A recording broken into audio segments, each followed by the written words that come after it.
జీవాధిపతి గొప్ప దేవుడా యేసయ్య, మరొక సమయం మాకు ఇచ్చారు. మిమ్మల్ని ఆరాధిస్తున్నాం. మిమ్మల్ని నాయన మీ మాటలు మీ సాక్ష్యాలు మేము ముచ్చటించుకుంటున్నాం ప్రభువా. ఈ సాక్ష్యాలన్నీ తండ్రి మా హృదయంలో ఫలించినట్లుగా సహాయం దయచేయండి తండ్రి. నీకు వందనాలు. భూదిగంతముల వరకు నీ సాక్షిగా ఉండమన్నారు తండ్రి. కొంతమంది భూమి మీద ఉన్నారు, కొంతమంది లేరు. వారు వచ్చి చెప్పవలసిన సాక్ష్యాలు నేను చెప్తున్నా తండ్రి. వాళ్ళు ఎక్కడున్న వాళ్ళని మీరే ఆత్మ ద్వారా నడిపించి పలికించమని ప్రార్థిస్తున్నాను. కనకరమమ్మ లాంటి వ్యక్తులు భూమి మీద లేరు ప్రభు. వాళ్ళ సాక్ష్యాన్ని కూడా నేను చెప్పాను తండ్రి. ఈ సాక్ష్యాలన్నీ విన్న మా అందరిలో నూరంతలుగా ఫలించటకు సహాయం దయచేయండి. కాబట్టి వెళ్ళము, నీ నోటికి తోడైంది. నీవేం పలుకవలసింది నేను బదులిస్తున్నారు ప్రభు. తిరిగి ఈ ఎపిసోడ్లో కూడా మీరే మీ స్వరాన్ని నాకు అనుగ్రహించి మహిమ పొందమని యేసుక్రీస్తు పరిశుద్ధ నామమున అడిగి ప్రార్థిస్తున్నాను పరమ తండ్రి. ఆమేన్. హాయ్ పిల్లలు, గుడ్ మార్నింగ్. గుడ్ మార్నింగ్ అంటే గుడ్ మార్నింగ్ అనే కాదు, ఇప్పుడు మేము గుడ్ ఈవినింగ్, ఓకేనా? సరే, చేంజ్ మేము చేస్తున్నాం. ఈరోజు ఈవినింగ్ అయిపోయింది. కొన్ని ఫొటోస్ నేను సేవలో మీకు పెడతాను. అప్పుడప్పుడు స్త్రీల మీటింగులకి పిలుస్తుండేవాళ్ళు. అవి చాలా చోట్లకి వెళ్ళాను. అవన్నీ లేవు, కానీ కొన్ని మీకు చూపిస్తాను. అలాగే బాబుకు కూడా చెప్తాను పెట్టమని. వాళ్ళందరూ చాలా పెద్ద పెద్ద పేరు మోసిన పాస్టర్స్, కానీ వాళ్ళతో కలిసి నేను కూడా దేవుని సాక్ష్యాన్ని వాక్యాన్ని పంచుకోవడానికి ప్రభు నాకు సహాయం చేశారు. అన్నీ చూపించట్లేదులే టైంని బట్టి. ఇది ఒకటి చూపిద్దాం అనుకుంటున్నా. ఇక్కడ ఈ లెఫ్ట్ సైడ్ మా బాబు ఉన్నాడు, చూసారా? ఎంత చిన్నవాడు. అప్పటి నుంచి నాతో పాటు కాలేజ్ లేనప్పుడు సేవకు వస్తుండేవాళ్ళు. నా పిల్లలు కూడా నాతో పాటు. God bless my children. ఇప్పుడు మీసాలు లేవు, దీంట్లో మీసాలన్నీ క్లోజప్ పెడదామే. ఓకే. ఇది మా ఇంట్లో గృహ కూడిక తప్పకుండా పెట్టుకునేవాళ్ళం. మీరు కూడా మీ దైవజనులు మీ పాస్టర్ గారిని వెంటాడి విసిగించి ఎట్లయినా సరే కనీసం నెలలో ఒకసారి అయినా కానీ, ఒక బర్త్డేనో మ్యారేజ్ డేనో ఏమీ కాకపోయినా నెలలో ఒకసారి దైవజనుల ఇంటికి పిలిపించి వాళ్ళని పరామర్శించి వాళ్ళకు ఒక ముద్ద అన్నం పెట్టి ప్రార్థన చేయించుకోండి పిల్లలు. ఇవి అలవాటు ఇప్పుడు చాలా పోయిందనిపిస్తుంది. ఈ గృహ కోడికలు చాలా అవసరం. ఒక అనుబంధం ఏర్పడుతుంది. దైవజనులకు దేవుడు ఏదైనా బయలుపరిచినప్పుడు మన జీవితాలు మనం దిద్దుకోవటానికి కూడా ఒక అవకాశం ఉంటుంది. అట్లాగే ఈ అమ్మాయి పేరు లక్ష్మి. వీళ్ళ చెల్లెలు వాణికి పెళ్లి కావట్లేదని ఏడ్చి బొబ్బలు పెడితే నేను ప్రార్థన చేశాను. ఒక దైవజనుని భర్తగా ఇచ్చాడు. పిల్లలు వాళ్ళందరూ ఇప్పుడు సుఖంగా దేవునిలో ఉన్నారు. దేవునికి స్తోత్రాలు కలుగును గాక. సో మేము ఎక్కడి నుంచి ఉన్న ఇన్స్టెంట్గా దేవుడు కార్యాలు చేసేవాళ్ళు. అప్పుడప్పుడే వాళ్ళు వచ్చి సాక్ష్యాలు చెప్తూ ఉండేవాళ్ళు అనమాట, ఇలాంటివి. అలాగే ఇది ఎక్కడో కోదాడ బ్యాప్టిస్ట్ చర్చ్లో ఇది వాక్య పరిచర్య చేసినప్పుడు ఇదేదో ఒక సెమినార్ అటెండ్ అయ్యాను. ఏదో చెల్లెలు శాల్వా కప్పారు. ఇదేదో ఫారిన్ కంట్రీ వెళ్ళినప్పుడు. ఇది గృహ కోడిక ఆరాధన. దైవజనులతో పాటు నేను కూడా నిలిచి సాక్ష్యం చెప్పే కృప. ఇదేదో స్త్రీల మీటింగ్. ఎందుకు చూపించానంటే ఈ సేవ నిన్ననో మొన్ననో ప్రారంభమైంది కాదు. దరిదాపుగా 38 సంవత్సరాల నుంచి పగలనక రాత్రి అనక నిరంతరాయంగా ఎవరి మీద ఆధారపడకుండా, ఎటువైపు చూడకుండా యేసు అనే గురువైపు చూస్తూ ప్రభులో నడవటానికి ప్రభు నాకు నా కుటుంబానికి సహాయం చేశారు. అలాంటి ఏం కష్టాలు రాలేదంటే తడిసి మోపిడి అంటారు చూడండి, తడిసి మోపిడి కష్టాలు పడ్డా, కానీ ప్రభువు విడిచిపెట్టలేదు. అదే క్రీస్తులో నా సాక్ష్యం. నేను ప్రభువును విడిచిపెట్టలేదు, నన్ను కూడా ప్రభువు విడిచిపెట్టలేదు. ప్రియులారా, నా అనుకున్న మనుషులే కత్తిపోట్లు పొడిచారు. వీళ్ళు నా వాళ్ళే, నేను మనసు వైపు మాట్లాడొచ్చు అన్నవాళ్ళే గాయాలు చేశారు, చిత్రవధ చేశారు ప్రియులారా. కానీ నేను వెనుతిరగలేదు. యేసు వైపే చూస్తూ నడిచాను. మీరు కూడా చూడవలసింది యేసు వైపు.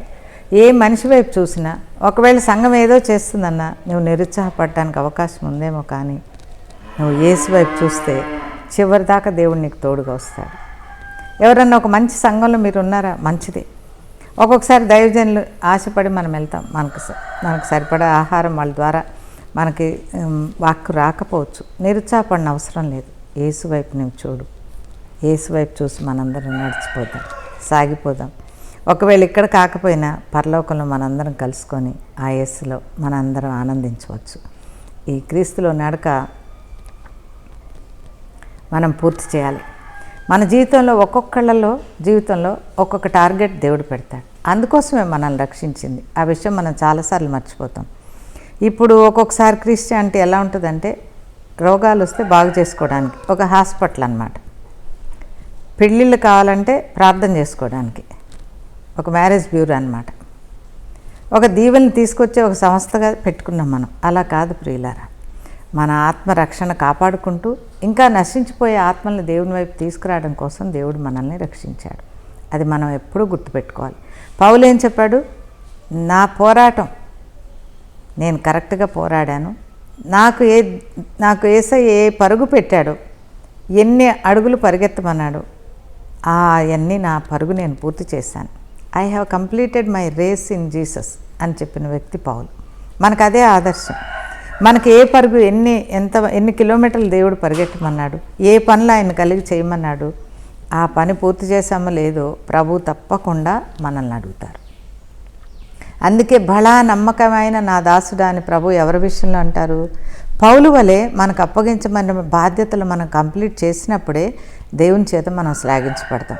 అలా కాకుండా మన మేలుల కొరకి, మన ఆశీర్వాదాల కొరకి, మన రోగాలు స్వస్థపడటానికి, లేదంటే మన పిల్లలకు ఉద్యోగాలు రావడానికి, పెళ్ళిళ్ళు కావడానికి, వీటి మాత్రమే అంటే కనుక అది కరెక్ట్ క్రైస్తవ్యం కాదని నేను అనుకుంటా.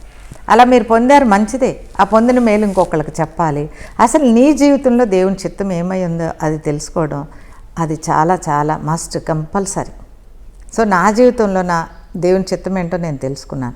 దేవుడు బైబిల్ ఇచ్చి నువ్వు నా యొక్క వాక్యాన్ని చెప్పాలి అని దేవుడు సెలవిచ్చారు కనుక ఆ మాట 85వ సంవత్సరంలో ప్రభు నాకు చెప్పినప్పుడు అప్పటి నుంచి ఇప్పటిదాకా నేను ప్రభులో ఆ బైబిల్ని పట్టుకొని ఆయన సేవ చేసుకుంటూ వచ్చాను.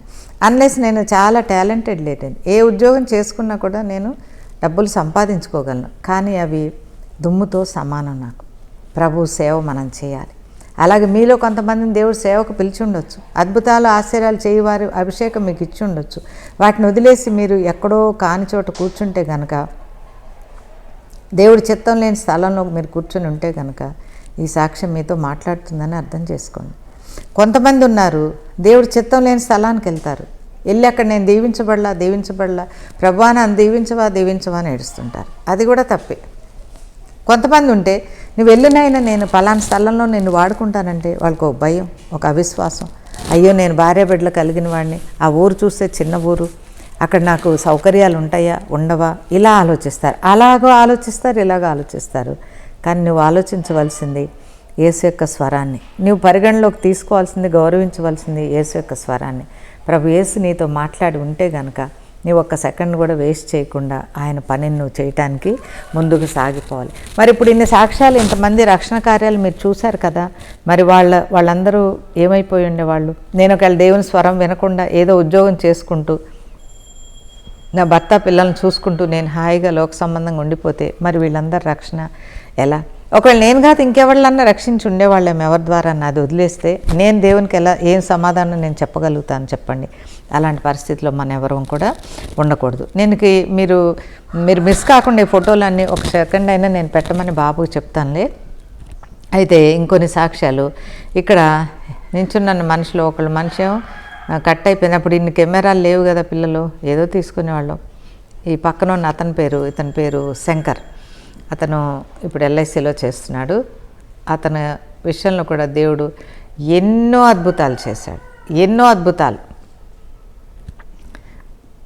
ఎంతో క్షీణమైన ఆర్థిక వ్యవస్థ, ఎంతో భయంకరమైన అనారోగ్యాలు, చీకటి శక్తులు, వాటన్నిటిలోంచి దేవుడు తప్పించి ఇవాళ గొప్ప ఆస్తిపరుని చేశాడు.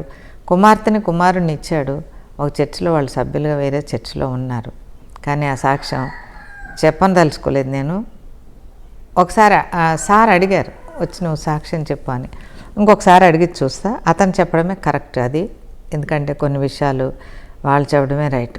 అలాగే ఈ అమ్మాయి పద్మ ఇక్కడ ఉంది కదా, ఈ అమ్మాయి పేరు పద్మ. విజయ్, సంతోష్ అని 2 పిల్లలు. ఆమె భర్త పేరు నాగేష్. వాళ్ళు కూడా ఇట్లాగే చాలా హీనమైన ఆర్థిక వ్యవస్థలో మన దగ్గరకు వచ్చారు. దేవుడు ఎన్నో రీతిలో ఆశీర్వదించాడు. వాళ్ళ పిల్లలు 2 ఇంజనీర్స్ అయ్యారు. వాళ్ళు సంపాదించుకున్నారు, ఉద్యోగాలు చేసుకుంటున్నారు, బోల్డ్ ఆస్తిపరులు అయ్యారు. ఈమె భర్త సాక్ష్యం నేను చెప్తున్నాను, వాళ్ళు మన దగ్గరికి రావట్లేదు, ఇప్పుడు ప్రస్తుతం ఎక్కడున్నారో కూడా నాకు తెలియదు. 18 years నుంచి చేతుల మీద ఇట్లా బాడెల కింద అతనికి మచ్చలు ఉండేయని, అన్నం ఆవిడ కలిపి పెడితే స్పూన్తో తింటాడని ఆవిడ చెప్పింది, ఆ పద్మ. అయితే నేను ఏం పని చేస్తారు మీ ఆయన అంటే, మేస్త్రి పని చేస్తాడని చెప్పింది. అయితే సిమెంట్ పడలేదమ్మా పాప, పోనీ ఆ పని మానేసి ఇంకోటి ఎత్తుక్కోరాదు అన్నాను. అమ్మ సిమెంట్ పని మానేసినా అది తగ్గట్లేదు అంది. ఓహో ఇదేం దేవుడా, ప్రార్థన చేశాం. ఇక్కడ ఇదే ఇంట్లో, ఇప్పుడు నేను కూర్చున్న ఇదే ఇంట్లో ఒకరోజు ఆల్ నైట్ ప్రార్థనకు అతను వచ్చాడు, భార్యాభర్తలు వచ్చారు. ఫస్ట్ ప్రార్థన అంటే ఆ రోజు కూడిక మొదలు పెట్టడానికి స్టార్టింగ్ ప్రేయర్లోనే ప్రభు ఆయన చేతులు ఒక పసిబిడ్డ చేతుల్లాగా చేసేసాడు. హల్లెలూయా, హల్లెలూయా. 18 సంవత్సరాలు సఫరింగ్, 18 సంవత్సరాలు ఎన్ని మందులు వాడినా తగ్గంది. ఈ సాక్ష్యం వాళ్ళు చెప్పొద్దు, మనం వీళ్ళందరి కోసం ప్రార్థన చేద్దాం, దేవుడే తీసుకొస్తాడు, దేవునికి అసాధ్యం ఏముంది. అట్లాగే ఈ అమ్మ వెనక చాలా పెద్దది, గుర్తులేదు మా అమ్మ పేరేంటో, ఆవిడకి కూడా సాక్ష్యం వాక్యం చెప్పినప్పుడు ఆవిడ కూడా ప్రభువుని స్వీకరించింది. అయితే ఇక్కడ ఒక సాక్ష్యం చెప్పాలి పిల్లలు. ఈ పాప పేరు అసలు ఏం చేసినా గుర్తు రావట్లేదు నాకు, నా పక్కనే ఉంది చూడండి, బ్లూ చీర కట్టుకొని ఆమె పక్కన ఆమె భర్త. వీళ్ళు ఎలా వచ్చారో మన ఇంటికి నాకు గుర్తులేదు, ఎవరన్నా చెప్పి తీసుకొచ్చారేమో, నాకు తెలియదు, మన ఇంటికి వచ్చినప్పుడే నాకు తెలుసు. సో వాళ్ళ కోసం ప్రార్థన చేసినప్పుడు దేవుడు వాళ్ళ కష్టాలు ఏవో తీర్చారు, నాకు మొత్తం స్టోరీ గుర్తు రావట్లేదు. సో ఆవిడమ్మ నేను బాప్తిజం తీసుకుంటానంది. కొద్దిగా ఆగమ్మా, కొంచెం ఆగరాదా అన్నాను. లేదమ్మా నేను మా ఆయన ఇద్దరం బాప్తిజం తీసుకుంటామంది. ఏ బాబు అంటే, అమ్మ మేము బాప్తిజం పూర్తిగా ప్రభువుని నమ్ముకున్నాం, మాకు ఏసై చాలు అన్నాడు. సరే ఇంతకంటే ఏం కావాలి సాక్ష్యం అని చెప్పి వాళ్ళకి కొన్ని వాక్యాలు చెప్పి బాప్తిజం ఇప్పించాను. ఇప్పించిన తర్వాత మన ఇంట్లో అప్పట్లో బుధవారం జరిగేది ప్రార్థన, బుధవారం వర్కింగ్ డే కదా పిల్లలు. సో అందరికీ రావాలని ఇష్టం ఉన్నా కొంతమందికి వీలయ్యేది, కొంతమందికి వీలయ్యేది కాదు. స్టూడెంట్స్ అయితే రాగలిగి ఉండేవాళ్ళు, జాబ్ చేసేవాళ్ళు నెలలో ఒక వారం అంటే సెలవు పెట్టుకుంటారు, ప్రతి బుధవారం సెలవు ఉండదు కదా, అదొక సమస్య ఉండేది. మరి పాప ఎందుకు రాలేదో నాకు తెలీదు. ఒక 5-6 వారాలు అయిపోయిన తర్వాత కంప్లీట్గా బాగలేని స్థితిలో ఆమె భర్త ఆమెను తీసుకొని వచ్చారు. ఏమైంది అదా ఈ పాపకు, నేను ఎప్పుడు ఎవరు ఏ కులమైన మగపిల్లల్ని బాబు అని పిలిచేదాన్ని, ఆడపిల్లల్ని పాప అని పిలిచేదాన్ని. నా పాపలే అనుకున్నా, నా బాబులే అనుకున్నాను, అలాగే పెంచి వాళ్ళని పెద్ద చేశాను. కొందరు వెనక్కి తిరిగి వెళ్ళిపోయారు, కొందరు నాకు హాని చేశారు, కానీ 190 మంది ఇప్పటికీ నన్ను అమ్మనే పిలుస్తారు. వాళ్ళందరిని బట్టి దేవునికి మహిమ కలుగును గాక. సో ఏమైంది అని ప్రార్థన నేను వాక్యం చెప్తున్నప్పుడు వచ్చారు. ఆ పాప ఇలా డస్సిపోయి ఇలా ఊగి పడిపోతుంది. సర్లేని అక్కడ కూర్చోబెట్టి వాక్యం చెప్పి అందరూ వెళ్ళాక ప్రార్థన పాప కొరకు చేస్తే దేవుడు కొన్ని విషయాలు బయలుపరిచారు. అయ్యా ఇది నిజమా అంటే అవునన్నాడు. ఆ విషయం ఏంటంటే అప్పుడు ఏదో జాతరలు ఏవో అయినాయి అంట, కొబ్బరికాయ కొట్టి ఈమెకి ఇచ్చారంట. అది కిటికీలో పెట్టుకుంది, ఇష్టంగానే తిన్నట్టుంది, మర్చిపోయినట్టుంది. నేను వాళ్ళకి ఖచ్చితంగా వాక్యం చెప్పాను, మిమ్మల్ని బొట్లు తీయమని నేను అడగను, నగలు తీయమని నేను అడగను, తెల్ల చీరలు కట్టుకోమని నేను అడగను, ఇవన్నీ బాహ్యానికి సంబంధించినవి. మెల్లమెల్లగా ప్రభువులో నడుస్తుండగా మీకు ఇష్టము లేదంటే మీరే తీసేయండి, లేదా మీరు ఇప్పుడు ఎలా ఉన్నారో అలా ఉండండి, కానీ తప్పనిసరిగా విగ్రహార్పితమైంది మనం తినకూడదు. ఇది వేరే బల్ల, ఇది యేసు యొక్క పరిశుద్ధమైన బల్లలో మనం పాల్గొన్నప్పుడు ఆ విడిచిపెట్టి వాటిని దగ్గరికి మళ్ళీ వెళ్ళకూడదు, ఇది ఖచ్చితంగా మీరు పాటించాలి అని వాళ్ళకి నేను చెప్పాను కూడా. ఆ అమ్మాయి అసలు చాలా చురుగ్గా ఉంటుంది. ఇది ఎలా జరిగిందో తెలియదు, మీకు ఫోటో పెడతాం, మీరు చూడండి. భర్త కొంచెం డల్గా ఎక్కడో మబ్బుగా ఉంటాడు, కానీ ఈ పాప అసలు చాలా చాలా చురుకుగా ఉంటుంది. మరి ఎలా జరిగిందో, ఆ దీపావళి ఎప్పటిదో మరి నాకు తెలియదు, తినేసింది. అప్పటి నుంచి ఆమెకు బాగలేదు అని చెప్పాడు. చెప్తే సరే నేను ప్రార్థన చేస్తున్నాను, ఇట్లా కళ్ళు మూసుకొని ప్రార్థన చేసుకుంటే అటు నుంచి వెళ్ళి అలా నేను పడుకొని నా బెడ్రూమ్లోంచి వెళ్ళి మా బాత్రూమ్కి వెళ్ళి పైన నీళ్లు పోసేసుకుంది. నీళ్ళు పోసేసుకొని వచ్చి నుంచుంది. అయ్యో డ్రాయింగ్ రూమ్ అంతా నీళ్లు, మాకు అప్పుడు కార్పెట్ ఉండేది, కార్పెట్ అంతా తడిచిపోయింది. ఏం పాప అంటే అగ్ని అగ్ని అంటుంది.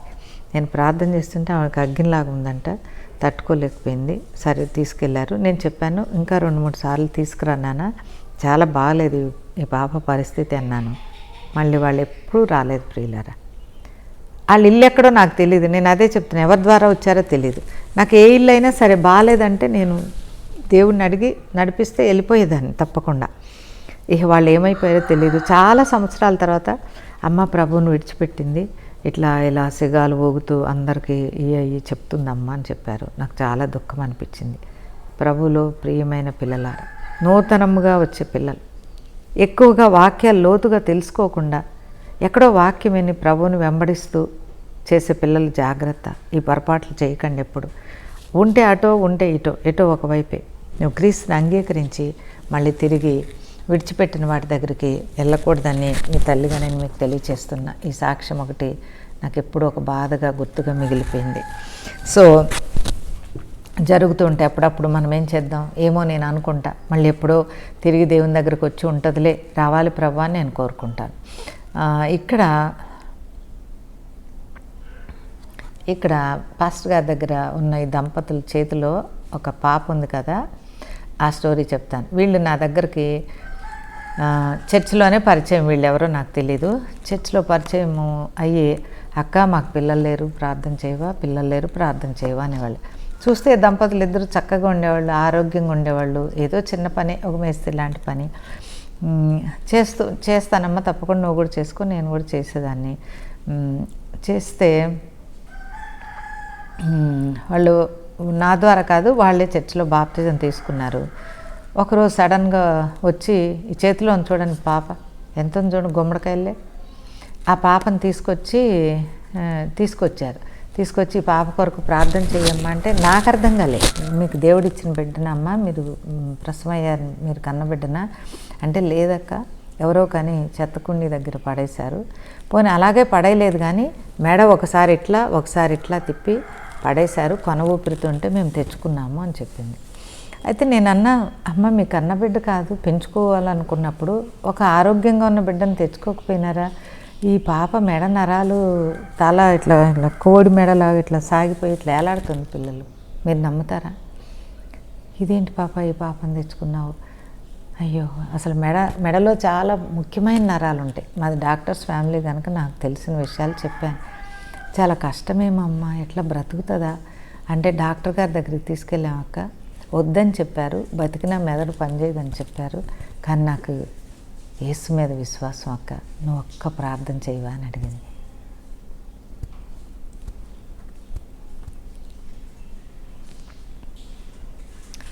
ఆ ప్రార్థన చేయడానికి నాకే విశ్వాసం సరిపోలేదు ప్రియులరా.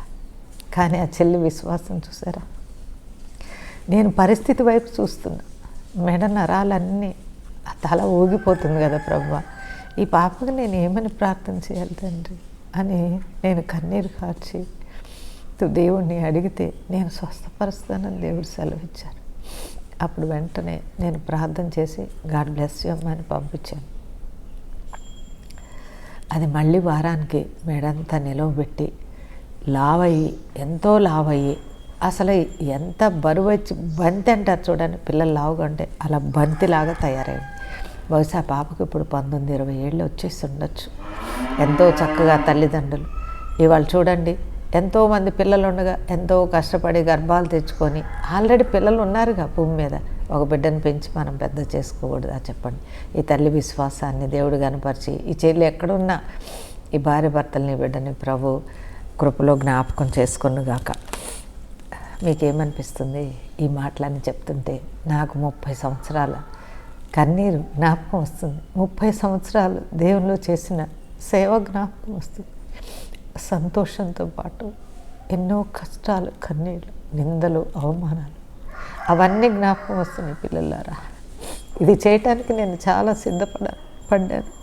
రాత్రంతా ఏడ్చాను. ప్రభా నీ కృప ఎంత గొప్పది నా విషయంలో, నీ చిత్తాలు ఎంత గొప్పగా ఉన్నాయి ప్రభా. మా నాన్నమ్మ గారు చాలా కాన్పులు పోయిన తర్వాత నాన్న పుట్టారని సీతారాముడు దయతో పుట్టాడని మా నాన్నగారి పేరు సీతారామయ్య అని పెట్టుకున్నారు. మరి సీతారాముడి కుమార్తెగా కాకుండా యేసయ్య కుమార్తెగా బతకటానికి ప్రభు నాకు సహాయం చేశారు.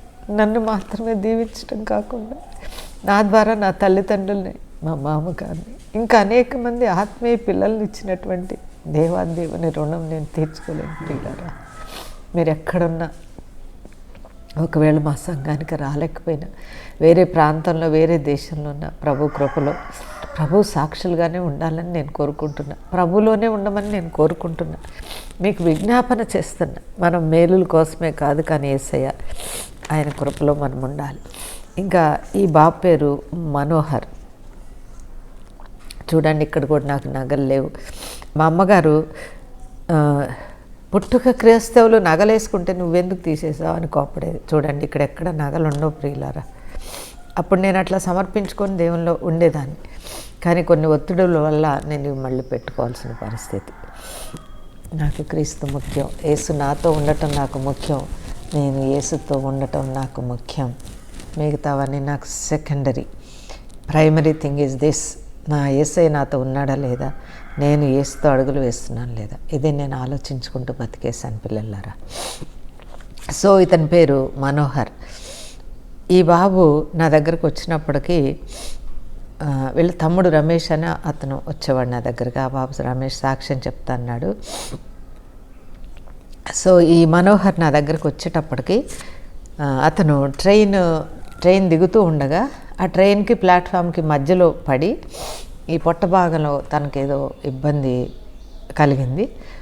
సో ఆ రాత్రికి జ్వరంలాగా వచ్చింది, పెద్ద పట్టించుకోలేదు. నెక్స్ట్ డేకి విపరీతంగా కడుపు నొప్పి వచ్చింది. సో వాళ్ళు పెద్దలు గమనించి ఇదేదో పెద్ద విషయమే జరిగిందని డాక్టర్ దగ్గరికి తీసుకెళ్తే వాళ్ళు ఆపరేట్ చేసి రెండు వైపులా 2 సంచులు పెట్టారు. ఒకటి మోషన్కి, ఒకటి బాత్రూమ్కి. ఎప్పుడు మోషన్ వస్తే అప్పుడు సంచిలో పడిపోయేది, ఎప్పుడు యూరిన్ వస్తే అప్పుడు ఒక సంచిలో పడిపోయేది. నా దగ్గరకు వచ్చేటప్పటికే అదే పరిస్థితి. సో నేను ప్రార్థన చేస్తుండేదాన్ని. చాలా వాసన వచ్చేది, అయినా నా పక్కనే వచ్చి కూర్చునేవాడు. నేను ఎక్కువగా ప్రేమించి ఆ బాబుని అమ్మ అమ్మ అమ్మ అని ఎంతో ప్రేమగా పిలిచేవాడు. ఇదిగో వాళ్ళ తమ్ముడే ఇతను రమేష్. ఇతను కూడా ఒక సాక్ష్యం తను చెప్తానన్నాడు. ఈ ఫిబ్రవరిలో వచ్చి మార్చిలో వీలైనప్పుడు వచ్చి చెప్తాడు. ఈ బాబు సాక్ష్యం చెప్పినప్పుడు వినండి. వీళ్ళు అక్క చెల్లెళ్ళ పిల్లలు అనుకుంటా, నాకు గుర్తుండి. ఈ రమేష్ కూడా చాలా మంచి పాస్టర్గా పనిచేస్తున్నాడు, దేవుళ్ళు ఎంతగానో వర్తిల్లాడు. సో ఈ మనోహరు వస్తుండేవాడు. ఒకరోజు అమ్మ నేను ఒక అమ్మాయిని ప్రేమించాను, పెళ్లి చేసుకుంటాను అన్నాడు. అయితే ప్రార్థన చేయమ్మా అన్నాడు. సరే అయ్యా, తప్పకుండా ప్రార్థన చేస్తాను, మనం ప్రార్థన చేసి దేవుని చిత్తం తెలుసుకోవాలి కదా అన్నాను. అని నువ్వు చేస్తుండే నేను చేస్తానని ప్రార్థన చేసి పంపించాను. దేవుడిని అడిగితే ప్రభు చెప్పారు ఈ పెళ్ళి వద్దు అన్నారు. ఏ ప్రభువా, ఎందుకని? వాడికి ఆపరేషన్లు అయినాయి కదా, మరి సంసారానికి పనికిరాడా, ఎందుకు వద్దన్నావు ప్రభువా అన్నాను. వాడు ఎక్కువ కాలం బ్రతకడు కరుణ, నా కుమారి వాడు ఎక్కువ కాలం బ్రతకడు అని చెప్పారు ప్రభు. అయ్యో తండ్రి, నేను ఎట్లా చెప్పను నాయనా బాబు తండ్రి అనుకొని దుఃఖపడ్డాను. తర్వాత ప్రేయర్కి వచ్చినప్పుడు వద్దులేరా మనోహర్, ఈ పెళ్ళి దేవుడు వద్దంటున్నాడు, ఇంకొక అమ్మాయిని చూద్దాంలే అన్న. అంటే వాడికి చాలా కోపం వచ్చింది, బాధపడ్డాడు, నా మీద కోపగించుకున్నాడు. అయినా నేను సహించి ఊరుకున్నాను. తర్వాత కొంతకాలానికి, అంటే చాలా తక్కువ టైంలో ఆ బాబు చచ్చిపోయాడు మనోహర్. అర్థమైందా పిల్లలు? దేవుని చిత్తాలు కొన్ని ఉంటాయి, మనం తెలుసుకోవాలి. సో అతను కాయలా పడి మంచాన పడ్డాడని నాకు చాలా ఆలస్యంగా తెలిసింది. ఆ తెలిసినప్పుడు నాకు ఇవాళ రోజు ఈవినింగ్ తెలిసింది. అరే ఎందుకు చెప్పలేదురా, అప్పుడు మా వారు వరంగల్ ట్రాన్స్ఫర్ అయితే కొన్ని రోజులు, ఒక 1 year నేను వరంగల్లో పిల్లలతో ఉన్నాను. నాకు ఎందుకు చెప్పలేదు వాడికి బాగాలేదని రమేష్ని కోప్పడి నాకు ఇవాళ చెప్తే రమేష్ రేపటి రోజు నేను మనోహర్ని చూడడానికి వెళ్ళాను. వెళ్తే చాలా సన్నగా అయిపోయి మంచాన పడ్డాడు. రోజు వాళ్ళ అమ్మ పనికి వెళ్ళేటప్పుడు నువ్వు పనికి వెళ్ళిపోతావు, నా కరుణమ్మ నా తల్లి నాతోనే ఉంటుందని ఈ గుండెల మీద నా ఫోటో పెట్టుకొని పడుకునేవాడట. చూడండి ఎంత ప్రేమ. అంటే వాడికి ఆలస్యంగా అర్థమైంది, అమ్మ ఇలా మంచాన పడతానని ముందే గ్రహించి పెళ్ళొద్దందని అతను డ్రాప్ చేసుకొని అర్థం చేసుకున్నాడు. కళ్ళన్నీ లోతుకి వెళ్ళిపోతే నాకు ముందే చెప్పారు కనుక ప్రభు, ఏ మనోహర్ ఏమన్నా తింటావా, ఏమన్నా తినాలని ఉందయ్యా అని అడిగాను. లేదమ్మా, ఏం తినాలని లేదమ్మా నాకు అన్నాడు. ఏం కావాలరా నీకు అన్నాను. పిల్లల్ని అట్లా ప్రేమతో అడిగినట్టుగా అడిగాను. అడిగితే నా కోసం ఒక పాట పాడమ్మా అన్నాడు. ఏం పాట పాడండా అన్నాను. నడిపించు నానావా పాడమ్మా అన్నాడు.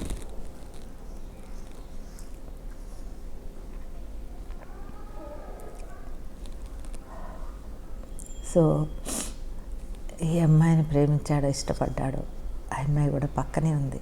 నేను వాళ్ళ కుటుంబీకులు ఉండగా ఆ పాట పాడాను. నడిపించు నానావా పాట పాడి వాడి కోసం ప్రార్థన చేసి దేవునికి అప్పగించేసి వచ్చాను ప్రియులారా. మర్నాడు ఉదయం నేను ఏ టైంకి వెళ్ళాను ఆ టైంకి వాడు శ్వాస విడిచాడు. మా అమ్మ నా కోసం వచ్చి నాకు ఈ కోరిక తీరిపోయింది అని వాళ్ళ అమ్మకి చెప్పాడట రాత్రి. మర్నాడు ఉదయం శ్వాస విడిచిపెట్టి దేవుని సన్నిధికి వెళ్ళిపోయాడు.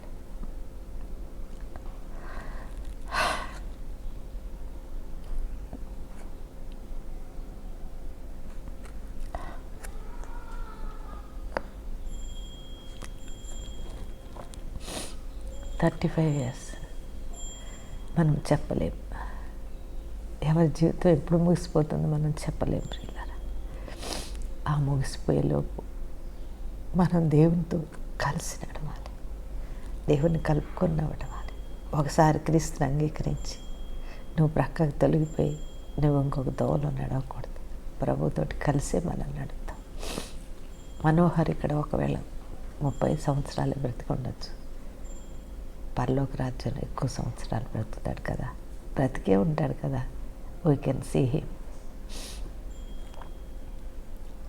ఆ తర్వాత ఇక్కడ ఈ చివర ఉన్న అమ్మాయి శోభ, ఈ చివర ఉన్న అమ్మాయి పేరు సులోచన. ఇక్కడున్న వాళ్ళు దరిదాపు అందరూ పాస్టర్లు, ఆయా స్థలాల్లో వాళ్ళు ప్రభువును సేవిస్తున్నారు.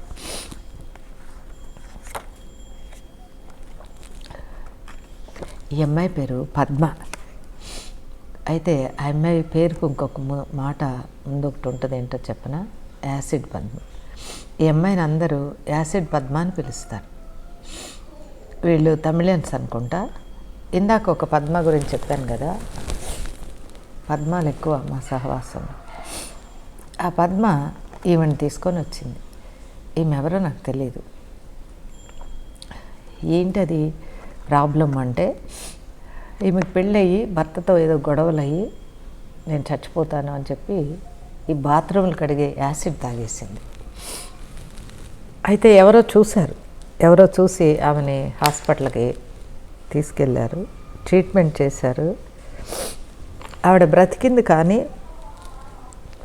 ఇక్కడ నరాలన్నీ కాలిపోయి ఆవిడకి స్వరం రావట్లేదు, వాయిస్ రావట్లేదు. అలాంటప్పుడు మన దగ్గరకు వచ్చింది దేవుడు, తిరిగి ఆ స్వరాన్ని అనుగ్రహించాడు. దేవునికి స్తోత్రాలు చెప్దామా? ఈ యాసిడ్ పద్మగా మారిపోయింది. హల్లెలూయా, హల్లెలూయా. ఆవిడ చెప్తున్న సాక్ష్యం ఇది. ఇప్పుడు ఎక్కడుందో నాకు తెలీదు. ప్రభు చేర్చిన ఈ సాక్ష్యాలన్నిటిని బట్టిన మహిమ దేవుంది. ఈ ప్రక్కన ఉన్న అతని పేరు శ్రీను. ఇప్పుడు రామోజీ ఫిలిం సిటీలో పనిచేస్తున్నాడు. శ్రీను, నువ్వు ఎక్కడున్నా సరే నీ భార్య శైలజతో పిల్లలతో వచ్చి నువ్వు ఈ ఛానల్లో సాక్ష్యం చెప్పడం మంచిదని నేను నీకు తెలియజేస్తున్నాను. ఈ శ్రీను నేను వెళ్ళే చర్చిలో చాలా బలహీనంగా అట్లా కూర్చొని ఉన్నాడు ఒకరోజు. నేను పాస్టర్ గారు వెళ్ళిపోయిన తర్వాత అట్లా ఒక రౌండ్ చూసేదాన్ని. ఎవరన్నా ఫస్ట్ టైం వచ్చిన వాళ్ళు, కొత్తగా వచ్చినప్పుడు వాళ్ళకి చర్చి తెలియదు కదా, చర్చి వాతావరణం తెలియదు కదా, ఊరికే కూర్చొని వెళ్ళిపోతే ఏం లాభం, వాళ్ళని ఆదరణకరణంగా ఒక మాట చెప్దాం, ఒక వాక్యం చెప్దాం అని చెప్పి నేను పాస్టర్ గారు వెళ్ళిపోయిన ఇంకా 1-2 గంటలు ఉండి వాళ్ళందరితో ముచ్చటించి వాళ్ళని ఆదరించి కొన్ని మాటలు చెప్పి నేను లేటుగా ఇంటికి వెళ్ళేదాన్ని. అప్పుడు ఈ అబ్బాయి పరిచయం నాకు.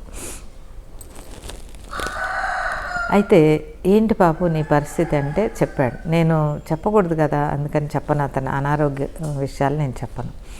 ఒకరోజు ఫోన్ చేసి, అమ్మా నేను ఇంకా బ్రతకను, నేను నా ఫోన్ నెంబర్ ఇచ్చాను. అప్పట్లో ల్యాండ్లైన్ ఉండేది.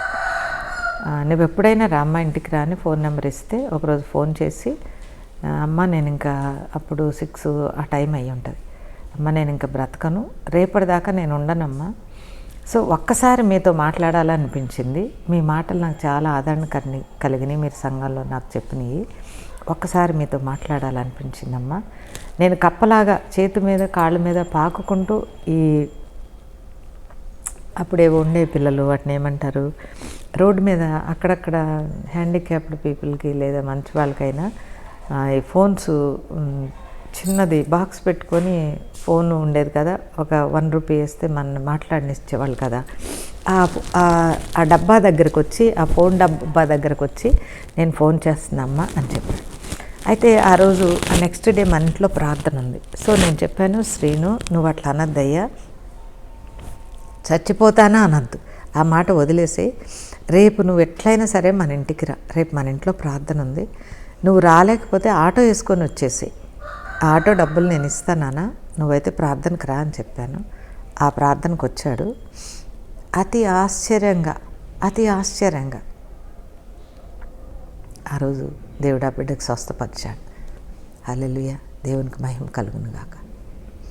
అప్పుడు వాళ్ళ ఊరు ఆత్మకూరు తీసుకెళ్ళి వాళ్ళకి చేతబడి చేసి, వాళ్ళ ఇంట్లో అందరినీ అనారోగ్యం పాలు చేసి, వాళ్ళ ఎడ్లు కూడా, వ్యవసాయానికి ఉన్న ఎడ్లు కూడా అనుకోకుండా సడన్గా చచ్చిపోయేలాగా చేసి, భూమి పంట పండకుండా ఇట్లా చేశారు అని చెప్పి ఆ బాబు సాక్ష్యం చెప్పి, వాళ్ళ తాతగారు శ్రీను వాళ్ళ తమ్ముడు, శ్రీను వాళ్ళ అమ్మ నాయన వాళ్ళందరూ ప్రభులో బాప్తిజం తీసుకున్నారు. హల్లెలూయా, దేవునికి మహిమ కలుగును గాక. వాళ్ళు అదే చర్చిలో దేవునిలో పెరుగుతున్న ఒక అమ్మాయిని ఇష్టపడి ప్రేమించి అందరి సంఘం ఎదుట, మా అందరి కళ్ళ ఎదుట వివాహమాడి 2 మగపిల్లలను కని పెంచుకొని, భార్య కూడా అదే సంస్థలో ఉద్యోగం చేస్తూ ఇల్లు వాకిళ్ళు అన్నీ కొనుక్కొని వాళ్ళు ఎంతగానో ప్రభులో వర్ధిల్లారు. ప్రియులారా, వీళ్ళ సాక్ష్యాలు నేను చెప్తున్నందుకు సంతోషం ఉన్నా, వాళ్ళు చెప్పలేనందుకు నాకు కొద్దిగా బాధగానే ఉంది. ఎక్కడెక్కడ ఉన్నారో నాకు తెలియదు, బట్ మనం సోషల్ మీడియాని ఆపలేం కదా. ఈ మీడియాలో, ఈ యొక్క ఛానల్లో ఈ విన్నవాళ్ళు ఎవరు చూసినా కానీ, శ్రీను అయినా ఇంకెవరైనా కానీ వాళ్ళు వచ్చి మీరు దేవునిలో సాక్షులుగా ఉండాలని దేవుని పేరట నేను కోరుకుంటున్నాను. అలాగే ఇక్కడ బాప్తిజం తీసుకుంటున్న అతని పేరు మధుకర్, ఈ పక్కనున్నే అతను పేరు రవి, మధుకర్ వాళ్ళ తమ్ముడు అన్నమాట. ఇదేంటంటే మధుకరు ఎవరినో ఎక్కించుకొని స్కూటర్ కాదు, బైక్ కదా మగపిల్ల వాడేది, మోటార్ సైకిల్ మీద వస్తుంటే ఒక రాయి తగిలి మోటార్ సైకిల్ తొట్టిల్లి 2 పడ్డారు కిందకి. ఈ మధుకరు పడ్డాడు, తన వెనకున్న ఫ్రెండు పడ్డాడు. అయితే పెద్ద దెబ్బలేం తగలలేదు. వాళ్ళు వెంటనే లేచారు, మళ్ళీ దులిపేసుకొని ఇంటికి వెళ్ళిపోయారు. వాళ్ళు ఎవరో నాకు తెలియదు పిల్లలు. ఈ రవి అన్న అతను సేమ్ నేను వెళ్ళే చర్చికి వస్తూ నేను వీళ్ళకి స్వస్థత ప్రార్థన చేస్తుంటే ఆ రవి ఇంజనీర్ అన్నమాట. అతను వచ్చి, అక్క మా అన్నయ్యకి బాగాలేదు, మీరు హాస్పిటల్కి రాగలుగుతారా అన్నాడు. ఏం బాగలేదయ్యా అన్నాను. ఏ హాస్పిటల్, ఏం బాగలేదు అన్న. ఏదో హాస్పిటల్ చెప్పాడు. ఏంటి బాగలేదు అంటే, అన్నయ్యకి దెబ్బ తగిలి కోమాలోకి వెళ్ళిపోయాడక్క అని చెప్పారు. మన ధైర్యం సరిపోతుందా? కోమాలోకి వెళ్ళిన మనిషిని కోసం ప్రార్థన చేయటానికి మన ధైర్యం సరిపోతుందా? మన విశ్వాసం సరిపోతుందా? మీలాగనే నేను కూడా, నా విశ్వాసం సరిపోలేదు పిల్లలు. తీరా వెళ్ళి ప్రార్థన చేసి ఆయనకు స్వస్థపడకపోతే నేను సరిగా ప్రార్థన చేయలేదా అని నాకు ఒక బాధ. లేదంటే వాళ్ళు ప్రభులో లేరు కనుక యేసు ఏం దేవుడు అంటారేమో అదొక భయం. ఈ అన్నిటి మధ్యన నేను ఆ బాబు రవికి చెప్పాను, అయ్యా నాకు ఒక్కరోజు టైం ఇవ్వు, నేను ప్రభువుని అడుగుతా, ప్రభు రమ్మంటే నేను అదే నిమిషం వచ్చేస్తా, ఒకరోజు టైం ఇవ్వంటే సరే అక్క అన్నాడు. ఆ బాబు వెళ్ళిపోయాడు, నేను కూడా ఇంటికి వెళ్ళిపోయా. ఆదివారం ఆరాధన అయిపోయిన తర్వాత ప్రార్థన చేశాను. ప్రభు అన్నారు, నువ్వు వెళ్ళు, నేను స్వస్థపరుస్తా అన్నారు. హల్లెలూయా. దేవుడు అన్నాడు ప్రియులారా, కానీ మనకు ధైర్యం సరిపోతుందా? ప్రభు మనందరితో మాట్లాడతారు. కానీ మనకు ధైర్యం సరిపోతుందా? ధైర్యం సరిపుచ్చుకోవాలి. ఎందుకంటే మాట్లాడిన దేవాది దేవుడు కనుక. హల్లెలూయా. నీకు వాగ్దానం ఇచ్చిన వాడు నమ్మతగిన వాడు కనుక. నేను స్వస్థపరుస్తానని చెప్పింది మనకి డాక్టర్ కాదు,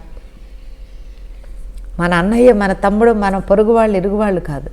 నీకు వాగ్దానం ఇచ్చిన వాడు సర్వాంతరాయమైనటువంటి యేసయ్య కనుక, సర్వ సృష్టికి కర్త కనుక,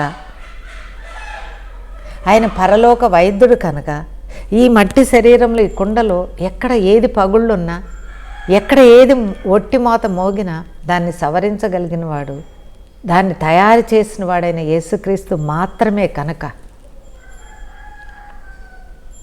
ఒక కుమ్మరికి ఎక్కడ ఏ లోపం ఉందో కుమ్మరివాడికి తెలుస్తుంది.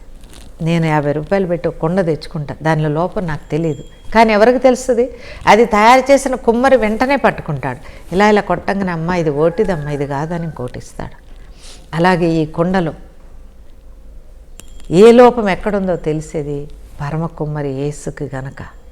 ఆ మాటలన్నీ నా హృదయంలో ఒక పక్కన చేర్చుకున్నా, మళ్ళీ మళ్ళీ చదువుకున్న వాక్యాలు, మళ్ళీ మళ్ళీ నేను ధైర్యపరచుకున్నా. ప్రభా, ఇది నా విశ్వాసం సరిపోదయ్యా, నీవు కృప చూపించు, నీ విశ్వాసాన్ని నా హృదయంలో నింపు నాయన, నేను వెళ్ళటానికి నాకు శక్తి బలమివు తండ్రి అని నేను ఎంతగానో ప్రార్థన చేసుకున్నప్పుడు ఆ హాస్పిటల్లో ఆ బాబు దగ్గరికి నేను వెళ్ళాను ప్రియులారా. అప్పటికి ఎన్ని రోజులైందో చెప్పనా? 40 days. నేను వెళ్ళేసరికి 40 రోజుల నుంచి అతను కోమాలో ఉన్నాడు. హల్లెలూయా. నిన్నటి రోజు పడలేదు. తీరా మొత్తం చూస్తే కదా ఎక్కడ గాయాలు లేవు అతనికి. కొంచెం మాత్రం ఇక్కడెక్కడో ఇట్లా గీసుకుంది, మనం గోరుతో గీస్తే కూడా గీసుకుంది. But what has happened is, ఆ రోడ్డు పక్కన ఉన్న కంకర రాళ్ళ మీద ఇట్లా పడిపోయారట. ఆ కంకర రాయి గీసుకుంది ఇక్కడ, లోపల బ్లడ్ క్లాట్ అయిందట. తలలో ఎక్కడో అవ్వకూడని చోట రక్తం గడ్డగట్టి అతను కోమాలోకి వెళ్ళిపోయాడని చెప్పారు డాక్టర్లు. సరే, ఆ బాబు దగ్గరికి, ఆ కోమాలో పేషెంట్స్ అన్నీ ఒక చోటు ఉన్నారు.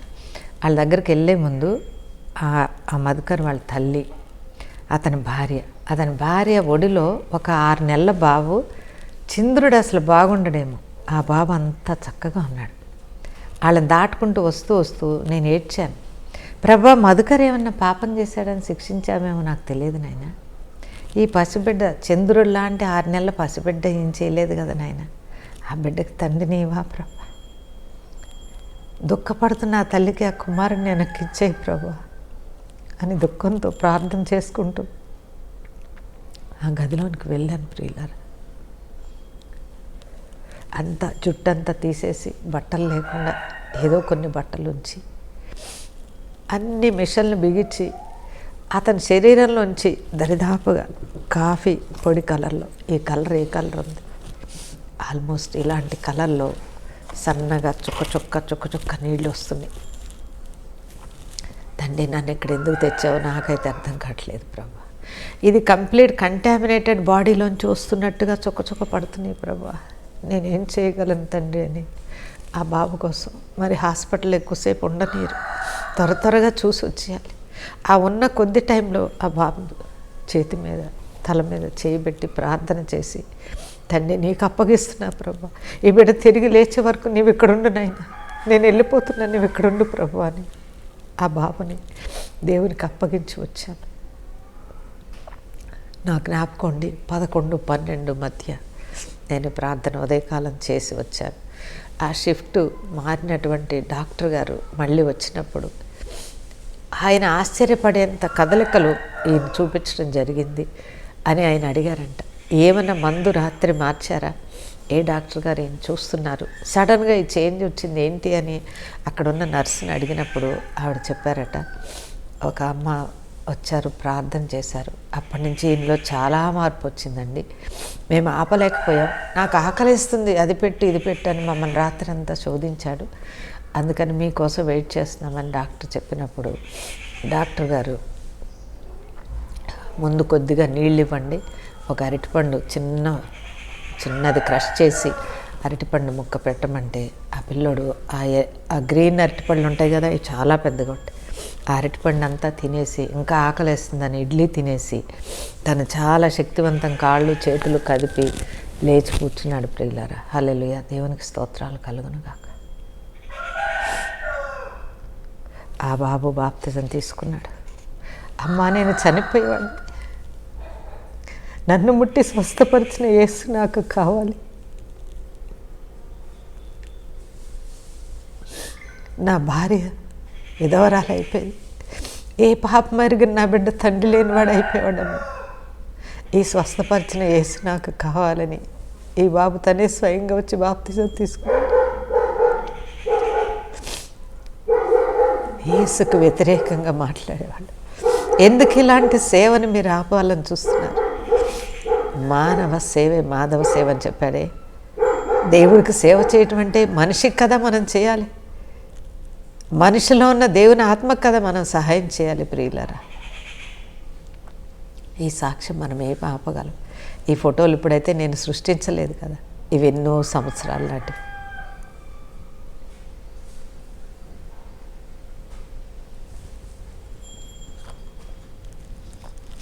మధుకర్ చెయ్యి కొంచెం కొద్దిగా అప్పటికి ఆ బాప్తిజం తీసుకునే టైంకి ఇంకా చెయ్యి కొంచెం కన్ను కొద్దిగా ఇబ్బందిగా ఉండేది, కానీ ఆ బాబు లేసి సంఘంలో సాక్ష్యం చెప్పి పాస్టర్ గారితో బాప్తిజం తీసుకున్నాడు.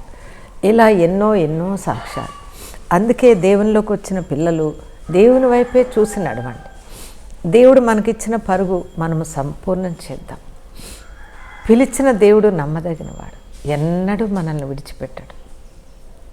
కష్టాలు రావచ్చు, సుఖాలు రావచ్చు, సంతోషాలు రావచ్చు, అమ్మో నేను ఇంకా ముందుకు అడుగేయలేను అనే పరిస్థితి మనకు రావచ్చు, కానీ వాటన్నిటిలో నుంచి మనల్ని తప్పించి మనం అడిగిన దానికంటే, ఊహించిన దానికంటే, మనకు అర్హత ఉన్నదానికంటే, మనం ప్రార్థన చేసిన దానికంటే కూడా ఉన్నతమైన శిఖరాలు ఎక్కించగలిగినటువంటి ఒకే ఒక్క దేవుడు యేసుక్రీస్తు. ప్రియులారా, నా 38 ఏళ్ల సేవా అనుభవంలో ఇలాంటి సాక్ష్యాలు ఎన్నో వందలు ఉన్నాయి. నేను మీకు ముందే చెప్పాను, అన్ని చిమ్మెటలు తినేసినాయి.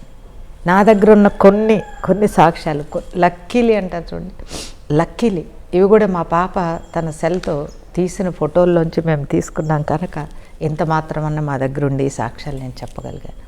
ఇలాంటి సాక్ష్యాలు ఎన్నో ఎన్నో ఎన్నో, ఆనాడు ఈనాడు, ఈవెన్ నౌ, ఈవెన్ టుడే. యేసు సజీవుడైనటువంటి దేవుడు, యేసే అందరికీ దేవుడు. ఆయన కృప అందరికి ఇవ్వటానికి ఆయన చేతులు దివారాత్రాలు చాపి ఉంచిన దేవుడు యేసుక్రీస్తే. మన కోసం సిలువ వేయబడి తన రక్తాన్ని మన పాపములు కడగబట్టం కోసం, మన శరీరం స్వస్థపడటం కోసం తన సిలువలో బలియాగమైనటువంటి దేవుని కలిగి మనం జీవించాలి. యేసులోనే మనం జీవించాలి, యేసులోనే మనం మృతి పొందాలి. సగంలో ఆయన విడిచిపెట్టకూడదు. ఏదో కష్టం వచ్చిందని మళ్ళీ వెనక వైపు తిరగకూడదు. ప్రియులారా, మన చూపు ముందుకి, మన చూపు యేసు అనే గురివైపే ఉండాలి. ప్రియ తమ్ముడు, ప్రియ చెల్లి, ఒకవేళ యేసు నిన్ను పిలిచి ఉంటే నీ నడక ఎలా ఉంది? దేవుడు నీకు పెట్టిన పరుగు నువ్వు ముగిస్తున్నావా? యేసు నీకు పెట్టిన గురివైపే నువ్వు పరిగెడుతున్నావా? అటు ఇటు నువ్వు చూడాలని చూస్తున్నావా? నీకున్న భయాలన్నిటిని తీసివేసి, నీకున్న సంశయాలు తీసివేసి, ఒకవేళ విశ్వాసంలో నువ్వు లేతుగా లేకపోతే దేవుడు అలాంటి విశ్వాసాన్ని ఇచ్చి నీ కన్నీటిని తుడిచి మీ అందరినీ యేసుకు సాక్షులుగా దేవుడు నిలువపెట్టాలని మీకు అప్పగించిన, అలాగే నాకు, నా కుటుంబానికి అప్పగించిన పరుగుని తుదమట్టిస్తూ యేసు రాకడ వరకు ఆయనలోనే మనం జీవిద్దాం, ఆయనలోనే మనకు ముందుకు సాగిపోదాం. God bless you, God bless you my children, I love you. ప్రార్థన చేసుకుందామా. పరిశుద్ధుడా, కృపాశక్తి సంపూర్ణ, సర్వాంతర్యమైనటువంటి దేవుడా, దేవాది దేవుడా, సకల ప్రజలకు నేనే ప్రభుడును, దేవుడును, ఆదిని అంతమునని చెప్పిన వాడా, నీకు వందనాలు, స్తోత్రాలు తండ్రి. నేను సెలవిచ్చిన మాట ఫలము తీసుకొని వెనక్కి వస్తుందని చెప్పావు తండ్రి, నీకు స్తోత్రాలు. మా కోసం, మా పాపముల కోసం నాయనా, మా యొక్క రోగములు స్వస్థపడటం కోసం తండ్రి, నీకున్న ఏక కుమారుని సెలువులో బలియాగం చేసిన దేవాది దేవా, నీకు వందనాలు. నీ పాదములకు నమస్కరించి ప్రణమిల్లి కృతజ్ఞతాస్తుతి స్తోత్రాలు చెప్పుకుంటున్నాను. ఎన్నో సంవత్సరముల నాటి సాక్ష్యములు, కన్నీటి గాథలు, సంతోషములు, ఘనతలు, మహిమలు నీవే ప్రభువా. ఇవన్నీ వీటన్నిటిని పంచుకోవడానికి మీరు నాకు కృప చేసినందుకు ఎంతగానో మీ కృతజ్ఞతాస్తుతి స్తోత్రాలు నేను తెలియచేసుకుంటున్నాను. ఈ సాక్ష్యములన్నీ విన్న బిడ్డల్లో నూరంతలుగా ఫలించి మీకు మహిమ ఘనత తీసుకురావాలి ప్రభువా. అలాంటి కృప దయచేయండి. ఈ మంచి తరుణం సమయం నాకు నా కుటుంబానికి మీరు ఇచ్చినందుకు నీకు వందనాలు. వేలాది మంది మధ్య ఈ సాక్ష్యంలో ఏసే దేవుడు అని చెప్పే విధంగా అనేకుల ఎదుటికి సాక్ష్యములు పంపించి మహిమ పొందమని యేసుక్రీస్తు పరిశుద్ధమైన నామంలో వేడుకొని ప్రార్థిస్తున్నాను పరమ తండ్రి. ఆమేన్.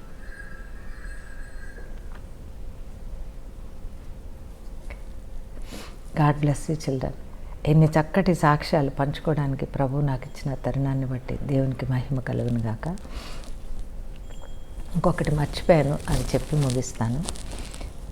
మా మీద మేము చచ్చిపోవాలని, మా కుటుంబంలో ఏ మేలు పొందకూడదని ఎంతమంది పాపాత్ములు ఎన్ని కార్యాలు చేశారో, కానీ అవన్నీ మాకేం తగలలేదు. అదే చెప్తున్నా, డెమనాలజీలో చెప్పడానికి ప్రయత్నం చేస్తాను. ఒకరోజు మార్నింగ్ నేను లేచేసరికి మా కిచెన్ ముందు ఒక రకమైన చెప్పు పడి ఉంది. ఆ చెప్పు ఒకటే ఉంది. అలా తిరుగుతూ చూస్తే ఇంకోటి కారు దగ్గర ఉంది. సో ఆ రోజు తోట పని చేయడానికి ఒక అబ్బాయి ఇస్తే అతన్ని, అయ్యా నీ చెప్పులు కుక్క తీసుకెళ్ళినట్టుంది, మా ఇంట్లో డాగ్స్ ఉంటాయి, సో 2 చెప్పులు ఒక చోట పెట్టుకొని ఎక్కడన్నా చెట్టుకు పెట్టుకోయా, కుక్క లాగేస్తుంది అంటే, అమ్మాయి చెప్పులు నావి కాదు అన్నాడు. వెంటనే నాకు అర్థమైంది. మీకు ఆ ఫోటో పెడతాను, తప్పకుండా మీరు చూడండి. మీకు ఏమైనా తెలిసిన విషయాలు ఉంటే కూడా నాకు వాట్సాప్ చేయండి. ఒక తమ్ముడు మరీ అడిగాడు, అమ్మాయి చెప్పులు నాకు చెప్పవా, చూపించవా అని చెప్పి. అందుకని సాక్ష్యం గుర్తు చేసుకుని విడవకుండా నేను మీకు చెప్తున్నాను.